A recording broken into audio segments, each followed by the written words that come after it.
Okay, we want to welcome everybody to our Giving Power to the Business Owner webinar series. And so we want to thank you all for showing up. So today we're going to talk about the mortgage broker industry. For as I'm a loan broker, and who we have a guest that we have on our show today is Rhonda Hutchinson. She owns Envision Home Lending. She's a mortgage broker, she's a business owner, and she can actually help you with the understanding of how it's going to work. So that's what we're doing today. And we're going to start off with that so you can know how the mortgage business work as well as how the loan business work. So let's start off first of all, Ms. Rhonda, if you don't mind, my friend, my girl, if you would introduce yourself and let everybody know about what you do, a little background about you as well.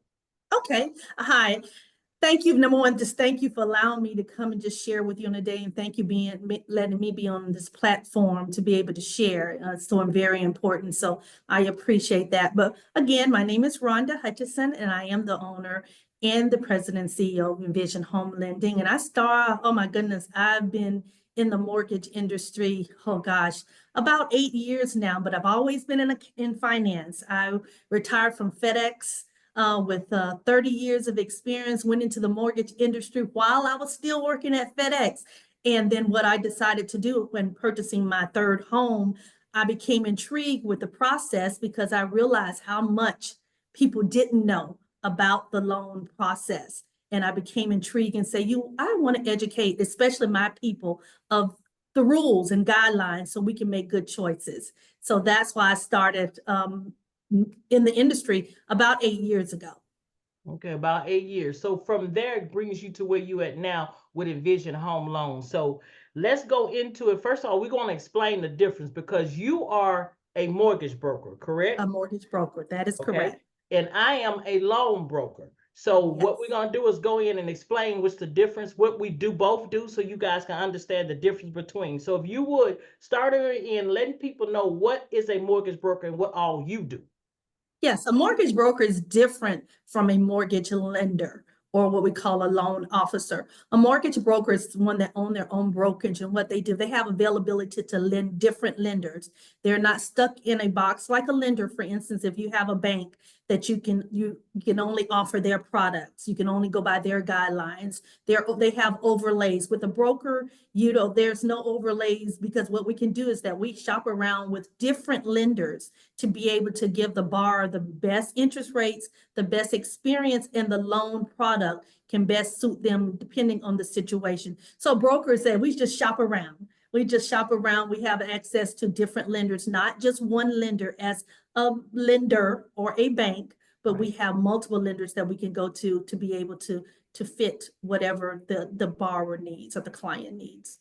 Okay, and so I want to explain on that shop around because a lot of people have their own definition of what they think that is. When Mm-hmm. you guys actually shop around, you're not running people credit through a whole lot of different Oh mortgages. So no. how does that work? So we can When we know may that. shop around and say, okay, there may be specific need for a buy, it may be a higher DTI, debt to income ratio, and that's how much money you have coming in versus how much money you're going out. Or there may be a specific reason where you may have uh, not 2 years, some of the basic criteria, 2 years of job experience, or you may have some tax write-offs, or you may have filed your taxes and there may be a lack of income, or there may be just some specific reasons where you can't go through just what we call the general lending process. And we need to find a lender that actually fit your needs. So that's what we mean by shop around. And also it may be one lender may tell you no, when we can go and say, okay, they told you no, let's find someone else that may tell you yes, because they may have just a little bit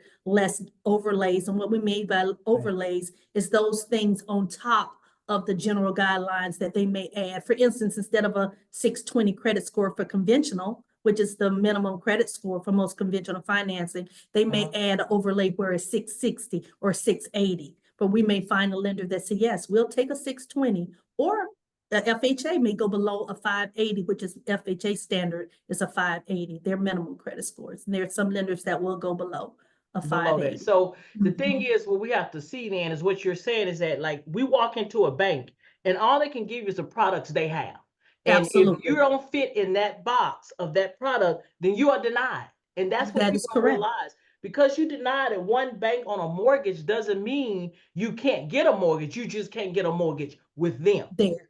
Right. So Absolutely. the benefit is coming to you, you have different products. So when you one, like you said, when one person say no, they can't do it, it doesn't mean the next person can't do it, right? Yes, right. Okay. That's And so right. I mean, the door is not closed. Yeah, the exactly. door is not closed. And what we want them to know too. So let's go over a little bit on the mortgage broker because I run into this a lot in what I do. Now, the mortgage broker, you help people with because I do owner occupied. No, you do owner occupied. On occupied, Owner yes. occupied. I do non-owner occupied. They say, well, what does that look like? If you're looking for a rent house for rental property for your investment property, that's what we do. She is a person that's dealing with rental, dealing with property where you are living in it. It's not the same. The stipulations Residential. are the same, the regulations are the same, the loan is the same, the insurance is not the same. I'm sorry, none of that stuff is the same, and that's why we wanted to have that. That you're actually looking at a mortgage broker can take care of you getting your home, your personal home, and you can do like if I want a vacation home, you can do that too, right? If Yeah, a we can do person second homes, vacation second home. homes. All Yes. right. All right. So she can handle for your personal, that's what she can do. Now, she also can handle all different aspects that's dealing with you being in the home for as if they do, like if they want to do HELOC or you had somebody want to do a reverse mortgage. Let's talk a little bit about what all your services provide at your company. Okay, yes, we provide all the regular loans like your conventional Fannie Freddie, your VA loans, your USDAs, and all of those what we call normal primary loans. But we also do those other loans like non-QMs. And what is non-QM? That's a non-qualified. That's something that's beyond what we consider as just a normal loan. And that may be a bank statement loan where someone may have written off and that's usually geared toward your self-employed Right. because what they do, they can make the money, but they can't show it. They Right. they may not have filed their taxes, or they may have wrote off everything, and that's what that is. Or your I-10s, I-10 when you're a foreign resident, you're from another country and you don't Okay. have a social security card or the number, and we can do the I-10s or asset depletions. Let's talk about that. Okay. Asset depletion is that, hey, I have the assets. I can't show it on my bank statement. I can't show it on my W-2 or my tax, but I own property. I have owned Right. property, or even maybe that I have a huge, let's say, I want to say bank account, but 401k, and usually they're not 401ks, usually they're larger than that, but I have some kind of liquid asset that I can get my hands on. If something goes wrong or something goes awry, life Right. happens, I have the funds that I can pull from and be able to secure that loan and maybe consider less risk. So those are in reverse mortgage. Let's talk about reverse mortgage. Reverse mortgage is a product, and it's and that's why I get excited, because that's my niche. That's a product for those 62 years of age that own their own home and have equity in their home, at least 50%, but they need to take some of that equity out and live off of, or they may have some repairs for their home, or something, what we call an age in place, where they don't want to go to a nursing home, but they want to stay in their home, and they take that equity out, and there's no monthly payment, and it's not due until death. And then that's another story. We can go in that another time. But yes, I offer a plethora of things that loan products, and that's the great thing about it being a broker, that you have a lot of things in your arsenal. That you can do, and that is true. So, but we want you all to understand that her loan brokers, what she has in her arsenal, is for you that has owner occupied. It's a house Mhm. you're trying to buy that you're going to live in, or it's a house you're living in and you want to look at getting equity out. So, a Correct. mortgage broker like Miss Rhonda is where you want to go. She gives you options. Compared to if Mhm. you just walk in one bank, they only gonna give you their options. But Yes. with Miss Yeah. Rhonda, you get to see your options. And that's why it's important to go to a mortgage broker to at least look into them when you're looking at purchasing your own home, right? Correct. Okay, Correct. now let's do the difference here. So now let's talk about I'm a loan broker. She's a mortgage broker. We're Yes. considered loan brokers. So what we deal with real estate to a certain point, and our real estate is investment property only or Mhm. commercial property, meaning that if you want to purchase a strip mall, a strip area, an apartment complex, or anything that's commercialized, that's where we come in at. And like Miss Rhonda, it's not like you go into one bank and all they're going to give you is what they have. We have access. In our case, we have over 200 different lenders that we can see. And like you said, it's basically, you all have to understand, you have custom situations. So we need to do custom things for you. That's where a brokerage is really, really good coming in. So I handle non-owner occupied. I also handle business owners and real estate investors. So if you want to start getting in real estate investment and you want to get some homes, you want to do new construction, fix and flip, any of that, that's what my business entity does. Okay. So we have the loan broker that does that. We also provide the working capital. We also provide everything you need in your business to grow for its money. The thing is, we ran into, and that's why you're going to talk a little bit more, people do not understand how, did not know how both of those work together. But at least, but at the same time, we are separated at the same time on what we do. So what I would like for you to do, if someone is looking at getting a home and things of that nature, let's talk about what all you guys offer to help them with that process. Okay. Okay. What we all help them is, first of all, we want to make sure you're prepared. And that's the key, is just making sure you're prepared. And what do you say, making sure make sure that you have your credit, Right. of course, and then make sure that you have some form of down payment. And we're making sure that we do that. And we're looking at your whole picture just to make sure you're prepared. And that's the only thing I always say, is making sure that you're prepared. And then we have a team, a marvelous team, that makes sure that you go through the process smoothly. Now, let me just tell you, it's not what you could, a non-hiccup. There's Right. always something going, but we're making sure. That's why Always. preparation is key.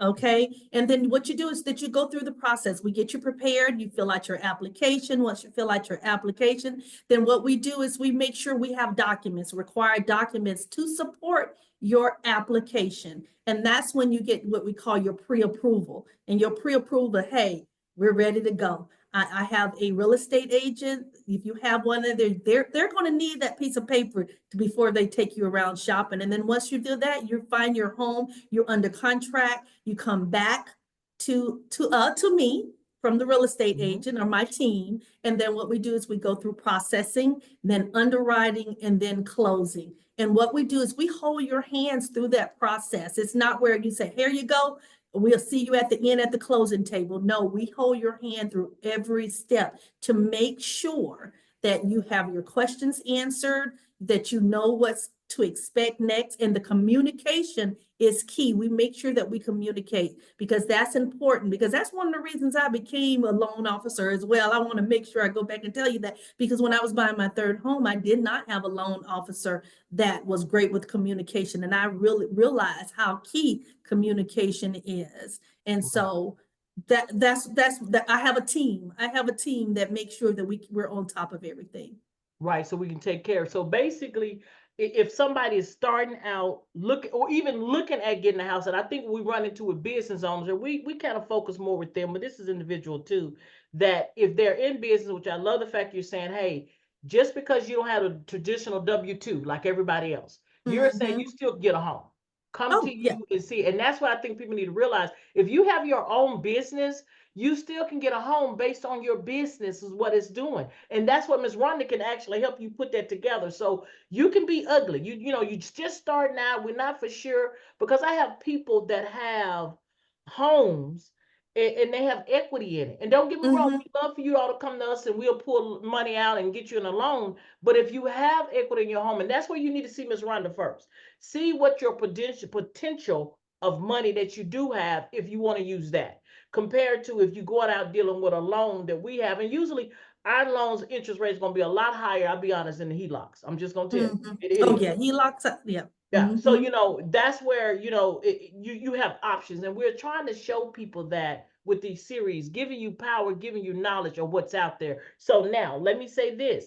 We're finding out that we know when you apply for a loan and they ask for a personal financial statement, Ms. Rhonda, I don't know if I talked to you about this, but what they are looking for is collateral. And the first thing they want to do is look at your house, not necessarily to put a claim on your house or anything like that. But if you have a house, that gives them where you have value, and it helps with you getting the loan process. So compared to when I have people who don't have a home, you might not get as much as you would have if they knew you owned your home. You see what I'm saying? And so Mhm. I think we just are not aware of that. So now we come back to what you have and how people need to start off. So if we're talking about people that starting off, they're in business, what is your recommendation or tailored solution, I guess is what you have, that you would recommend for them to kind of start helping them get in the housing process together? And that was the first thing that I said is preparation. Make sure that you talk with a mortgage broker to see exactly what you need. Sit down and talk about what your plans are, what I need to do before I start this process. So the last thing you want to do is start something, go into something, and then in the middle, then something is found out that in the middle that it could be in at the beginning and we could have been worked out. And just for instance, self-employed.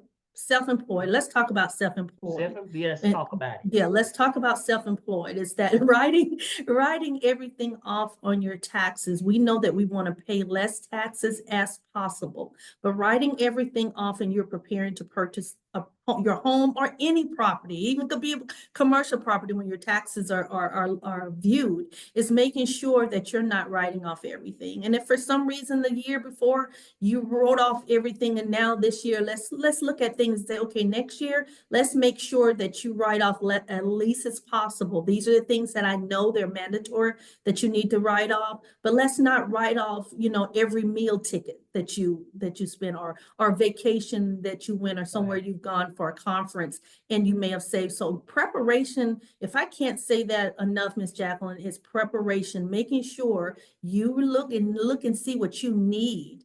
Talk to a mortgage professional, talk to a lending professional as yourself and see what are the criteria, what are the bases, what Right. do I need to do before I start the process. If I don't say anything else, that's key because preparation can make a difference because it makes the process smoother and it also gives you less headaches when it comes to when you're going through the process. So I would say that's key.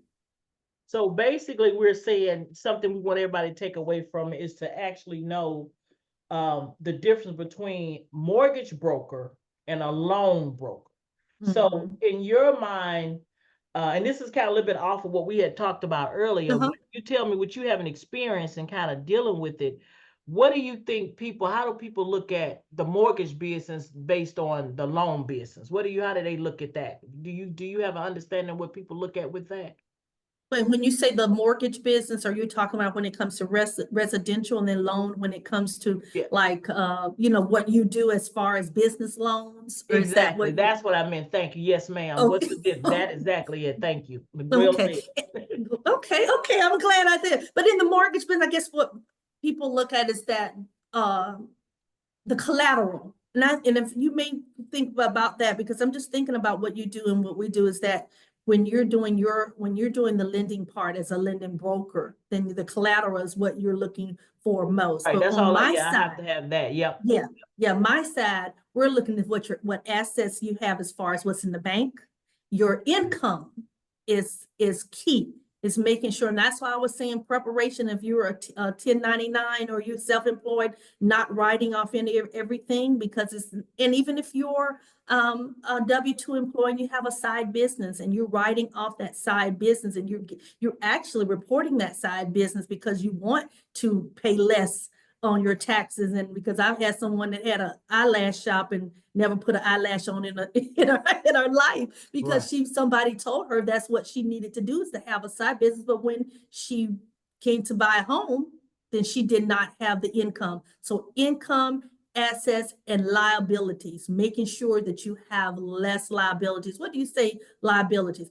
Credit card debt, loan debt, car debt, student loan debt, making sure that you have those things under control. And that's what I would say, that's pretty much different. I'm looking at all of those variables when you may be looking at most important, like you say, collateral. Okay, I know credit score is important for both of us, so we know Right. that. But Right. those are the keys, is just making sure you have the income, you have a little bit of liabilities, debt, and then to making sure that you are prepared beforehand before you move forward with Board purchasing. on it, right, which is good. And so in that, what you're saying as well is we're gonna give you some numbers. We like it. I know you guys do. If you have like 30%, 45% of utilization It on your depends debt, on. what is yours? I mean, because basically that's what we kind of look for. They some things don't need it, but when you do unsecured lending like we do, which is like you said, that one is no collateral. But the thing Collateral. is, it's the interest rate is going to be a lot higher because Oh, they're yeah. based it on the profile on just them. So Mhm. that's where that utilization comes in on our side that you Mhm. want to look at. But also with you guys, I think yours is debt to income is what you Yeah, all debt to income, which is still credit utilization, and right. if you really want to just to break it down. But yeah, it's a debt to income ratio, and typically for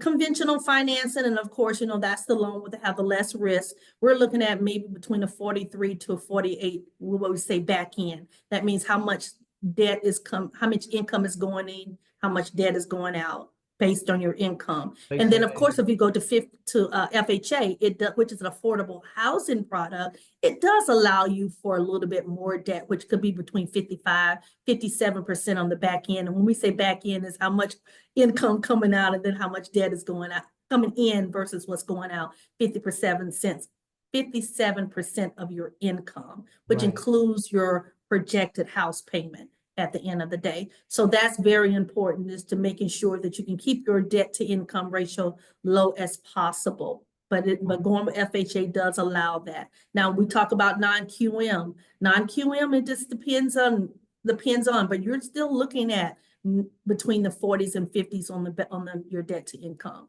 But non-QM is a different animal, and it does allow for a little bit more variables when it comes to debt to income. Okay, well, we have someone to ask a question, which is Miss Shakina, and thank you Hey, so much, Miss Miss Shakina. Shakina. We appreciate you. So she's asking Miss Jacqueline, what are some acceptable forms of collateral that we take? And so what you're saying and asking, if I'm correct, you're asking about us as a loan broker. So loan brokers dealing with business, our collateral that we would accept, it could be the revenue only, what you have coming in your business, because that can be collateral. You can also have your property. If it's property, if you own something, they'll take that as collateral. And then also your future revenue you coming in. Because like what you said, the young lady that had the business, the thing is she didn't conduct business, didn't get money coming in, didn't have a cash flow. That's what we're saying. We look at that as actual collateral. And if I'm correct on a non-QM, you would look at that as well for them to get in the house with you. Am I correct? Yes, liquid assets, making sure you can cash it in. Right. So we want to, so those are the type of collaterals when you come with business. You're looking at your revenue. That's why I tell everybody before you start looking at a loan, let's look at what you have. Is it cash flowing? Is it lucrative? Are you making money? Because that needs to be seen for them to say, okay, we can give you money because you can pay it back. So that's the main thing of it. And then, like I said, if you get into real estate, then it's actually the property. But let me say this, because I think sometimes people have a confusion. If you buy a house, now you correct me if I'm wrong, Miss Rhonda. Okay. If you have a house that we went through a mortgage broker with you to get, and I move out the house and I move a renter in, all right, we've just changed the dynamic of the household. People don't understand how that works. And so you can actually probably talk on as well, that once you move a renter in, it's no longer owner occupied. Ownership, no. Nope. It's non-owner. So if it's non-owner, I want to ask you this, and hopefully I hadn't caught you off guard because I've been wanting to know. When someone actually has a home and I've moved out of the home, and I'm moving somebody in, what should I do? Anything to the lender at all? Should I say something or leave it alone? Or what should we do? Is that something you can even answer? Yeah, and you didn't catch me off guard. That's oftentimes, but just want making sure that you just didn't purchase that, because you're supposed to stay in that home at least 12 months when you buy it, and before you can, you have to have it you have to own that property, stay in that as your primary 12 months after you closed on a house. So just make so if sure. we've been there some time and then we like 4 or 5 years and move out, it won't be such a Oh, big no, problem. it's not. No. Okay. And now it's an investment property, because it's a lot of people, now I want to say a lot of younger people that do that.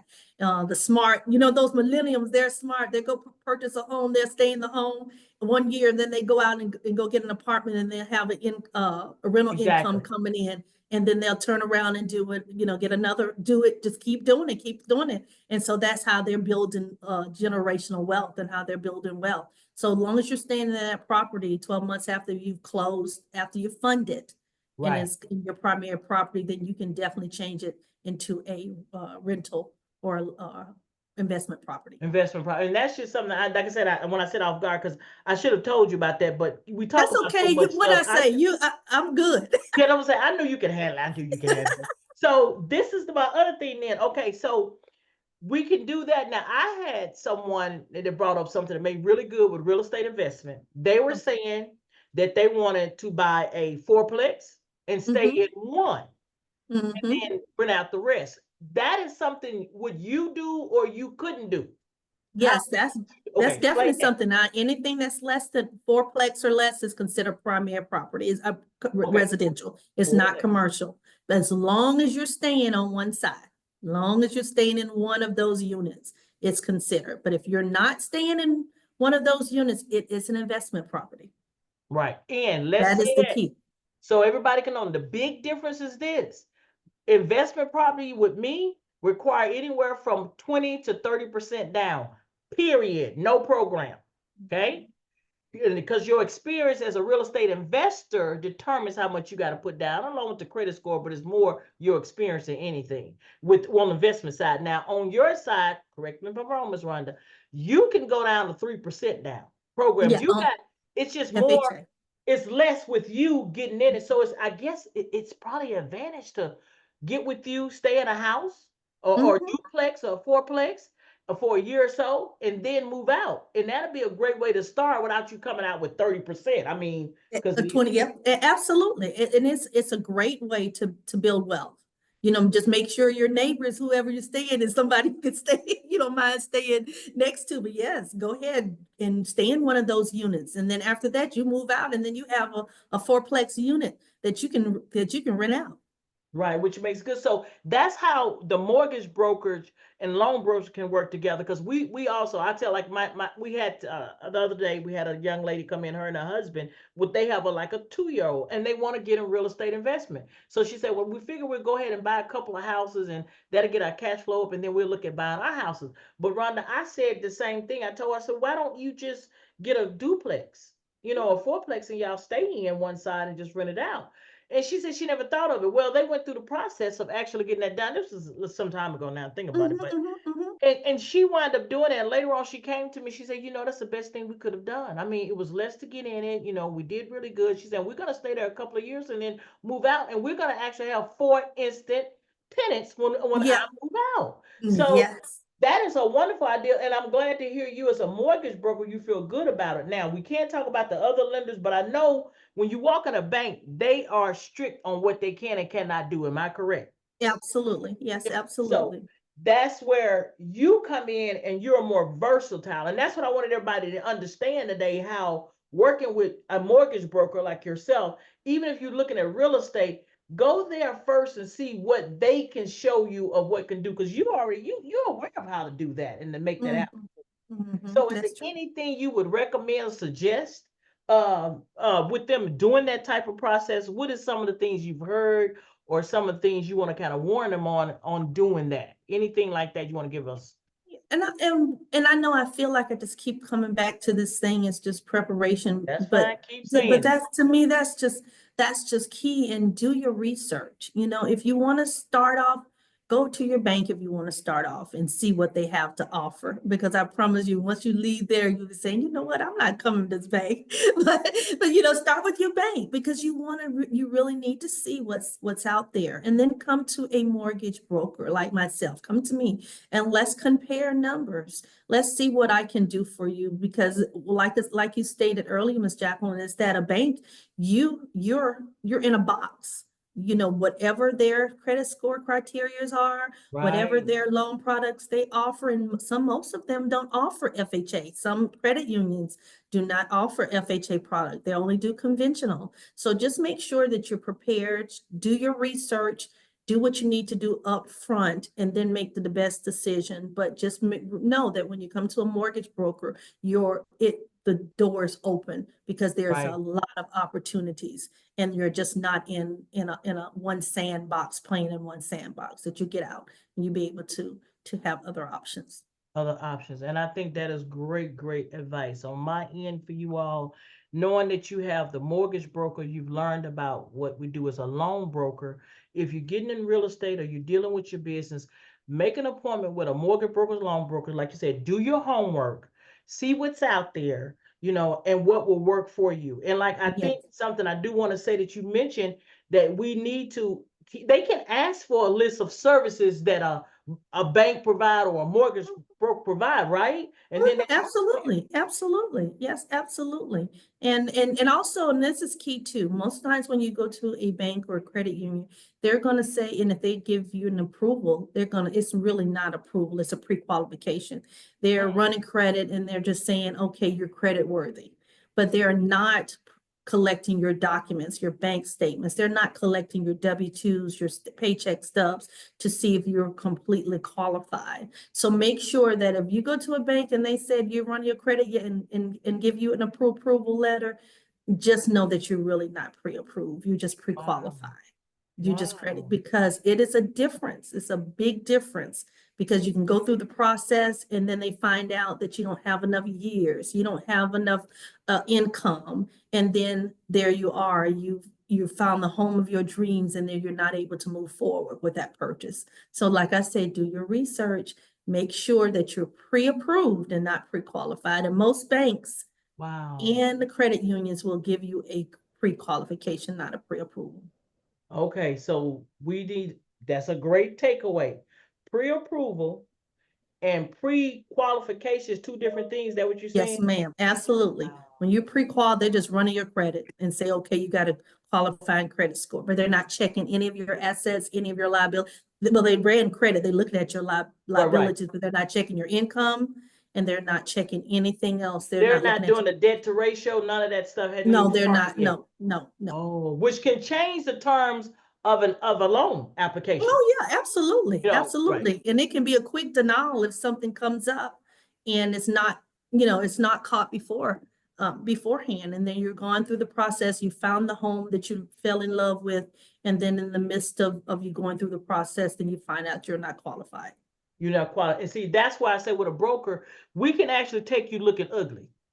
Right? Mhm, I mean, you don't you like you're saying you want them to be prepared. She's telling you that. But guys, if you all come in and you're not, we all want you to be prepared. Believe me, we do. But if you mhm, come in and you're not, that's the thing that's such a great advantage as a broker. We know what things look like. You know what mhm, underwriting is looking for. mhm, I know what mhm. underwriting is looking for. And because both of us are aware of what the process is behind the scene, process behind the loan officer, we're able to help you to look like you need to, like you said, be prepared so your loan can go through and process a lot better and a lot quicker Mm, and get approved, yes. by having that. So in your time, excuse me, in your years of experience, how do you see having that knowledge has really helped you to do what you're doing now, knowing what's going on in the background?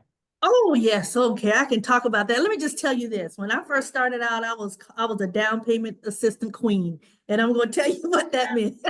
Okay. I was a Yeah, I was a down payment assistant queen, and like every real estate agent that had a client that had down payment. But you want to know what? It made me a great loan officer, because I had to be strategic in my thinking. I had to find out those things that work. We can't break the rules, but you can find a way around them sometimes. I'm talking within guidelines. We're not talking Right, about right, doing right. anything illegal, but just making sure that uh doing those hard loans and being strategic and being able to think outside the box, That's right. that's key. And now that was the best experience for me, is having those hard loans, because I was wondering, are you ever going to get an easy loan? But it really made me a strong loan officer. And Yes. I am definitely blessed for it.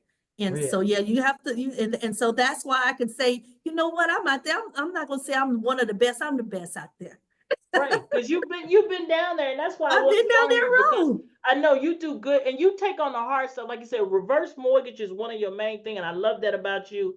You actually take on the hard ones, and that's why I was saying I wanted you on here so people can see that we understand what you're going through. You don't have to be all this pretty, but we can help you get it right. Like I said, you definitely can, because a lot of us don't know what to do. We don't Yeah. know the process of how it works. Now this is what we really do.